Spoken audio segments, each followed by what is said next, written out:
Welcome to CQC Newcastle, the Creative Question Challenge.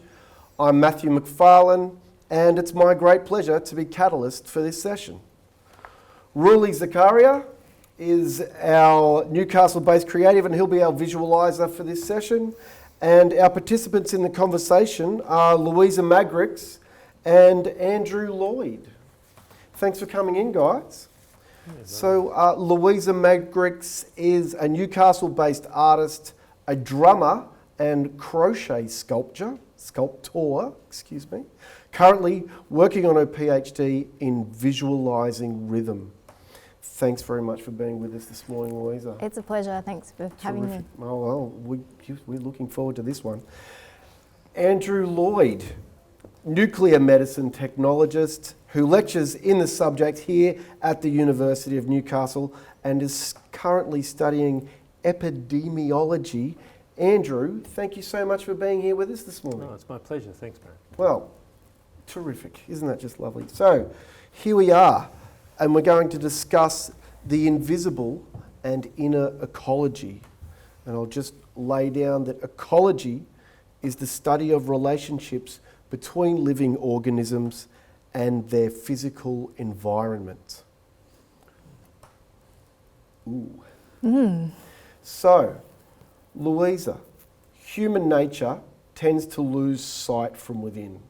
Nature is full of hints to inspire new directions and understandings. How would you respond to me just dropping a statement like that, and from your work perspective? Well, I think that humans are of nature. We came from nature. And I think that nature has a lot of really fantastic lessons to teach us if we take the time to observe and look around and see how nature does things. So for me as an artist, I work with the idea of flow, following the path of least resistance and doing the most with the least. So being really efficient in how I use materials to generate the biggest outcomes in the shortest amount of time. That's kind of one of the things that underlies my practice. Okay. And Andrew, you're studying epidemiology. So what do you think the role of an art-science collaboration could be in this post-COVID world? Well, yeah, it's only coincidental that I started studying epidemiology just before we had this global pandemic where everybody seems to have been getting a bit of a crash course in epidemiology and understanding more about how to flatten curves and how vectors work and all of these sorts of epidemiological tools for understanding the way that a disease interacts within an environment. Unfortunately, this environment being us. Yeah. So I think it's interesting that in Australia at least, there's been a real in my experience, very rare situation where the experts on virology, the experts on epidemiology have really taken a position where they've been able to strongly influence the political decisions that have been made in response to this pandemic. And I think hopefully this can be a paradigm that we can use to facilitate science perhaps being able to depoliticise some of the really enormous existential challenges that humanity faces with climate change and other degradations of the environment. And really it interests me that for decades the role of science in helping to solve these problems has really been consciously and subconsciously degraded, so that expertise is less valued in those conversations around what we should be doing, how we should be evolving as a species, given that our ecology has changed and will continue to change and will become catastrophically and irrevocably changed if we don't evolve to act differently to the way that we are now. And perhaps art is really the only way that we can make people feel the urgency of what we need to be doing next. Okay, so well, yeah. So I like what you're saying there about urgency, and what we might call it a cumulative urgency, with the global issues of climate change, and then with the pandemics on the top of that. So does that, with that like cumulative urgency, what do you think the main challenges will be for art and science to collaborate together? Maybe Louisa, you want to take this one? I think being able to communicate meaning and having a sense of shared understanding is an ongoing challenge both in art and in science, and particularly when they collaborate together. But I think that's also one of the major outcomes that can happen from that collaboration, is when you do find that space of meaning that allows for a shared understanding. Because I think one of the big challenges with science has always been communicating research outcomes. So that's one of the beautiful syntheses that can kind of happen when art and science join, is being able to tell those stories which are so important to us in how we understand the world. Yeah, absolutely. But we do have models from the past, and obviously we're here. One of the names of this project by Ars Electronica is Kepler's Garden, and I think Kepler was a really early example, perhaps the prototypical example of a scientist who's able to use their understanding of the natural world, and in his case the magic of the spheres, the musical movement of the objects within the solar system. He was able to use that to assist people to understand his ethical and religious understanding of the world. And so science is not necessarily divorced from ethics, and even though really it has always struggled with, in many ways, the biggest questions of what should we be doing, why do things operate the way that they operate, rather than just asking what can we be doing, what could we do, what happens now. And perhaps art, telling those stories, as you said, is really the way that we can re-engage our societies with what we want to be, rather than what we're losing, with hope rather than fear for change. That change isn't of itself not a negative thing at all. There doesn't have to be winners and losers. We can all be winners in change, as long as we have hope and as long as we're constructing that reality together. I think sorry. No, absolutely. I think it is really important to be mindful of the direction we're heading in, and to have a clear intention in that, because we're in a unique time where there are power structures which exist, and this is critical theory in terms of ontological perspective, that all new knowledge is beholden to the power structures that exist at the time. So given that that's the case, I think it's important that we are thoughtful about the types of direction that we're heading in, because it's easy to maybe be misguided when we do have governments or institutions or these holders of power which have different interests to what we as a human race really actually prioritise, which I think is quality of life above economic profit. Yeah, and I think you're right, and that in another way of looking at it for me is that artists, not through choice generally, have had to confront their work not necessarily becoming a commodity at the end of its production. And also artists are better at understanding that the journey of creating is in fact in and of itself valuable, whether you get a commodity, whether you become a wealthy person at the end of it. Whereas science, I think, has been bogged down with, or not always bogged down, but can get bogged down with the idea that it needs to be publishing in a certain way, within certain really strict and limited publication methodologies or mediums, so that I think, as people have said earlier in our conversations before this conversation began, that so much of the work that is done in science is really only seen by a tiny proportion of our society. And so this great work, this great expertise, this great knowledge is not really furthering the dialogue within community about what we should be doing. Mm. And that's what I mean. Dialogue is really important rather than this idea that there's a dialectic. Yeah. There's right and wrong, there's good and bad, there's winners and losers. Well, in Mm. fact, it doesn't have to be like that. And it's such a shame that, as you were saying, like the outcomes of research are kind of engaged with by a really small number of people. But we have technology that allows people to engage with new information at this really rapid pace. So we're actually on the cusp of infinite possibility. But I think a lot of these old world structures, we might call them, are kind of holding us back in that respect. They're the literal gatekeepers of new information. Yeah. And if everyone had the potential to be engaging with that, then I think that's a kind of exciting thing to consider.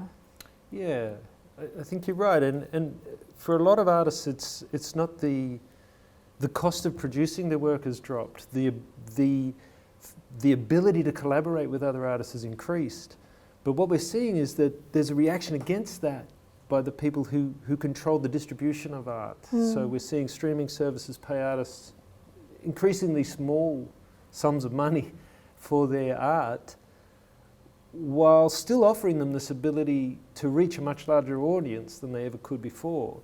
So that if science was undertaking it, and some science is, there is a genuine move in science for open source knowledge sharing, but I think that the issue is always going to be around the need to fund your work, whether you're an artist or whether you're a scientist. So unless society can come up with another way of funding that work, other than that there needs to be a commodity that gets sold at the end, then you're never going to have the free exchange of ideas because someone has to own it in order to be paid for it. Yeah. And I think that's is really holding us this back. ownership idea, is that what's perhaps holding us back from a renaissance or a revolution with art and science? It seems that we've got far more potential for ideas and creativity to spread, but it's just an ownership issue. Like how? I think that idea of funding is a major challenge, and as an artist, navigating the economics of everyday life is really difficult. But I think on the flip side of that, as an artist, I do what I do because I wouldn't want to do anything else. It's just kind of what I feel I should give my life to, and in that respect, the projects I work on are things that I work on because I just want to bring them into being. And so although those economic pressures are there, there's also this, I think, a drive in the arts community to make art because you, in some sense, maybe want to make the world a better place. You want to see things that don't exist. And that will happen regardless of those economic pressures. It's a challenge that we have to navigate, but I think that's one of the really strong and powerful things about having a abundant kind of arts culture in society, is to be contributing those things that make us consider life differently or ideas differently and kind of push the evolution of ideas forward. And so although it's a challenge, it's something that we negotiate and we push past with our own kind of ideas of what's important. So yeah. Well, that's fantastic as a way of understanding the meaning of what we do and why we choose to do what we do, and whether that's a real calling. I guess there's a religious term. You have a calling to be able to express your gifts, but also to be able to push aside all the opportunity costs for choosing to do one thing instead of others. And that's something that, there's always that balance between obsession and genius and all of that sort of stuff. But I think if we look at it in a positive sense, the idea that your work is valuable because you're doing it, and the doing of the work is in and of itself a thing worth valuing. When you look at the great scientific undertakings, such as taking someone to the moon, landing on the moon, in and of itself, really, that was meant to be a political statement. Our country's better than your country, we got there first. And yet, what came out of that, the massive fields of knowledge that we've all benefited from, can't be really overstated. And so I think when you look at these mass collaborations that have been able to happen across the entire world, where people are trying to work for a common goal of finding a vaccine for COVID-19, sharing their knowledge about what works when you're treating patients with a novel disease that our understanding of is evolving so rapidly because it's a new thing. It's something that we haven't encountered quite the same as before. And you're having assumptions challenged continually about how to best act. Well, that collaboration I actually find inspiring in spite of the terrible circumstances that it's happened in. And I think when you look at the model of what can happen when you really adequately fund a scientific effort, and when you listen to widely disparate approaches to trying to deal with a threat, but to act urgently and to act with seriousness and a real intent. Because honestly, I don't think anyone's going to turn around in 5 years and say, oh, so you were one of the 165 vaccination trials, but it didn't work out. Well, what a waste of time.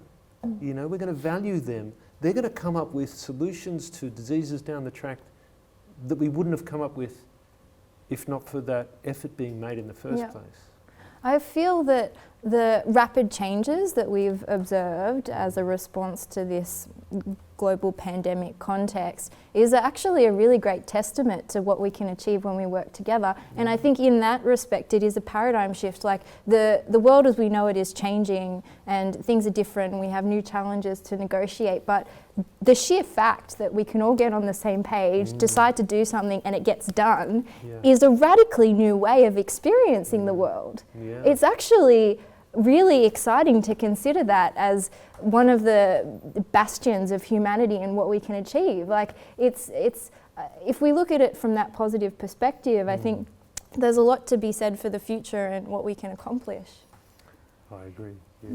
So that space for experimentation that you were talking about, Andrew, so that it's also, I guess, it makes more space for artistic expression as well. Yeah, I think maybe art hasn't had that same singular challenge to negotiate. Maybe in some respects COVID and bridging that communication gap between outcomes of research and how the public interacts with them, that's a challenge that artists have contributed to. But I think in a broader sense, we have a whole range of new technologies that we've never had access to before. So I think there is a renaissance happening, and the future is actually really bright and really exciting when we consider what artists can be achieving in 10 or 20 years' time, because there's more access to forms of creative expression than there ever has been before. And there's actually also a lot of teachings and resources around how to engage with those technologies which aren't actually bound up in institutions. Like you can find YouTube tutorials to learn new software. Like these are the tools of artists today, and I think it's really exciting to consider what they can achieve when they just put their mind to it. Yeah, absolutely. So long term, so 2020, 2050, what are we going to look like? What sort of long-term strategies can we put into place here? And well, I think the reality that we need to face as a species is that we need to evolve. There's no going back. There's going to be 10 billion human beings by 2050, and that's a conservative estimate. That's if things keep going well with the reduction in the rate at which we are overpopulating the planet. So there is no way that we can look back for solutions. Even though we need to re-engage with an understanding of ecology that perhaps we rejected at some point when we thought that we could master it, that we thought that draining all the swamps and, building a big dike would be enough for us to overcome our fear of the unknown, to overcome our fear that we weren't in control. Well, now we need to acknowledge that we're not. But we also need to acknowledge that the rate at which we've changed our ecology is just accelerating, and we need to begin by slowing that. We need to begin by turning around what we're continuing to do. And unfortunately, hearkening back to previous ways of operating, whether that's political structures, whether that's technologies, whether that's the way that we make the food that we eat or the power that we use to turn the lights on, these things can't continue. The status quo is not a viable option if we really want to survive as a species. So I think art is much better at valuing the novel, the new, the breaking of old structures than science is. Science traditionally has been unable to present new ways of understanding the world. It's funny you say that, because I, in my research, actually take from life sciences and an approach called experimental systems. So that's the idea that you set up the parameters for the experiment, and it kind of goes in contrast to a older scientific methodology, which was more about proving or disproving a hypothesis, and is more about embracing the idea that we don't know what we don't know. So you set up the parameters for the experiment, and you learn through exploring that space. So that's something that I use in my art research, and I think in terms of that idea of a long-term strategy, like, I don't necessarily know exactly what that strategy should be, but I think a good place to start is to roll back the things which are causing us harm. You know, if we have this experiment that we're working on and we don't know where it's going to go, well, the things that are causing us harm are a good thing to take out of that situation, and then, you know, maybe what comes of it will be something more positive. Yeah, I think so. But the key is hope, isn't it? I mean, rather than saying we're hurtling towards this inevitable doom, I don't think it is inevitable. The tools are already there. We don't need to invent a new thing to save us. There is still this vision that seems to be prevalent, that we can just all keep carrying on, and one day somebody's going to develop a technology that will come down out of the clouds and save us all. And I just think that's a fallacy that's really pernicious. It's really hard to make it go away. Everybody wants a messiah to come and fix things. But we know the answer. We just need the strength of will to do it. And I don't think you make that strength by fear. You can only make a whole society choose to change if you give them a real clear vision of what that change looks like and how that's offering security and safety to embrace that change, rather than needing to somehow cling to a past, or an imagined past, or an idealised past that simply isn't viable anymore. And art, again, is good at that. And you're right, there are different models of science rather than this, you know, cyclical, here's my hypothesis, let's limit the variables so that we can understand, and then, oh, I've come up with the answer that's different to my hypothesis, therefore I failed as a scientist, which is, I think, really wasteful. Well, let's have a look at our experiment with, say, we've got just a little over 5 minutes to go. Ruli, could you bring that in so that we can have a look at the whole picture? I think hope is really important. It's nice to see hope there. Yeah, so we've got hope seems to be very big. We've got common vision. We need to evolve. We made rapid changes. Evolution, common goal, collaboration. Art and science collaboration in this COVID world through technology. So it sort of brings on, I guess, our next question is, how can collaboration between art and science help to drive the revolution in society and the evolution in us? It's a good question. Yeah. Do you want to start on that one, Andrew? Well, it's obviously a really complex question. We've got 5 minutes. Yeah, I think really famously, just because you know the right thing to do doesn't make it any easier to do it. You know, we all know how to lose weight, and yet it's not an easy thing to do, to completely change what you eat, how much exercise you do. If you're going to rebuild yourself in a way that's more healthy, you know, giving up cigarettes, drinking less, all of these things we know are better for us, doesn't make it any easier to do just because you know it. And understanding, I think, comes from doing. The divorce that we have from the idea that if you don't walk it, you don't really understand it. And that's something that I think there was earlier conversation about reimagining ourselves in ways that are some ways seen as prior to what we do now. Well, I don't believe that there's this linear way that we're better than societies or ways of looking at knowledge were before. So even though I'm saying we need to evolve, I think there's an awful lot to learn from having to do things for yourself, having to act I guess become a different person through working to become a different person. And that's the same for society as well. Just because I don't believe there have to be winners and losers in an evolution in society. I believe everybody has to work for that to happen, and therefore you need a common goal and you need to have a hope. Yeah. Louisa?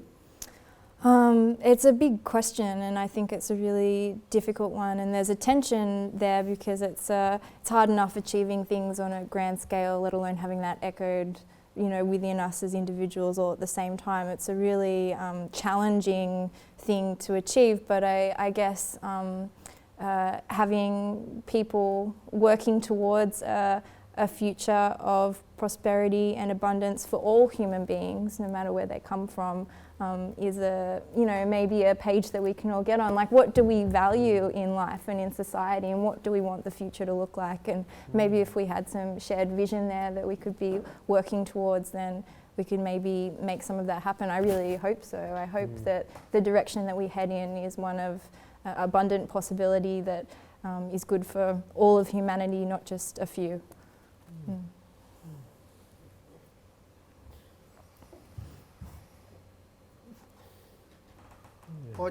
I really like where you've gone with this, guys, and it makes me sort of reflect upon the earlier CQC that we had, which was about re-indigenising ecology. And they were talking about the connection of humanity just being part of a much bigger picture, and how plants have consciousness, the planet has consciousness, space has consciousness, and we're just in it somewhere. And so I just want to thank you very much for being with us today. We've still got 1 minute to go, so I'm just going to drop this little quote from Merleau-Ponty, a phenomenologist, who said, "When science reaches its limit, art can help penetrate deeper into the heart of knowledge." Beautiful. So where do you think where could that go, Louisa? Into the heart of knowledge. Where just short and sharp, where do we need to go? Inside ourselves, to consider what's really important, not just for ourselves, but for the future and for future generations. Okay. Thank you so much, Louisa Magrix. Thank you so much, Andrew Lloyd. Oh, my pleasure. Thank you so much, Ruli Zakaria. That was absolutely great stuff. My name's Matthew McFarlane, and we've come from Newcastle University, and this was our CQC. Thanks.